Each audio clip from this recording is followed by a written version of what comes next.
for us whenever it was, a couple months ago, I guess now.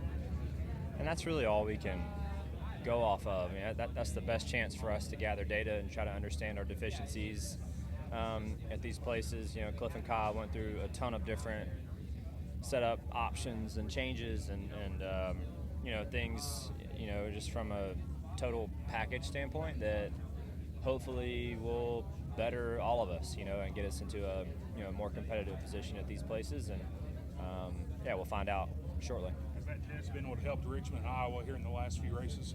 I don't know. This place is really different, you know, and Richmond and Iowa both, in my opinion, are really different from this racetrack, from, you know, Phoenix, places like that. This place is kind of its own animal, in my opinion.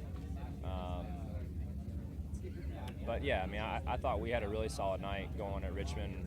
Really was happy with our car all weekend, and you know, so hopefully we have some of that. You know, it takes a little different way of getting there here, but certainly looking for a similar feel in the car and with the balance. You're heading in 9 points ahead of the cut line, flirting with it. How much of that conversation is being relayed to you during the race, especially when you're so close to the cut line? None.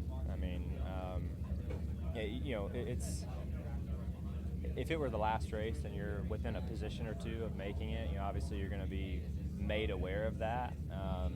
But otherwise, it's pretty straightforward. You know, at the end of the day, it's simple math, and you kind of know who's in and who you're around, and you just have a general awareness of that throughout the race. And if you're in front of the playoff guys, that's probably a good thing, and you know, if you're not, that's probably bad. Is it kind of driver preference for how much information gets relayed to you?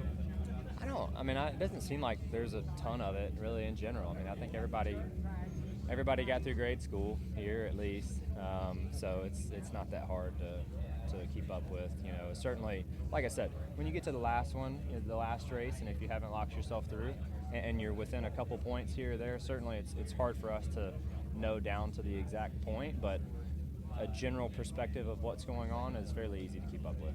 There's a weather forecast for Bristol is like kind of mild and cool at night. Nice. With that tire, I mean, you don't know. It's a new tire, plus you don't know if it could be like a repeat of the spring from last year. So yeah. How do you guys know what to expect when you go there? Like what to set up for it? I think you have to plan for a normal Bristol, and you know, I think you would have to put your cards so far in the side of tire conservation that you would be giving up so much if the race went like it probably will be, which is what the majority of the events have been there for the past however many years.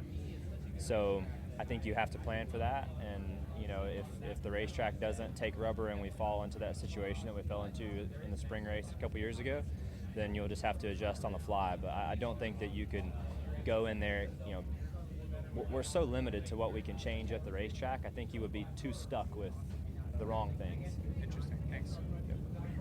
What's up? Michael Massie here, Frontstretch.com. Don't forget to hit that subscribe button.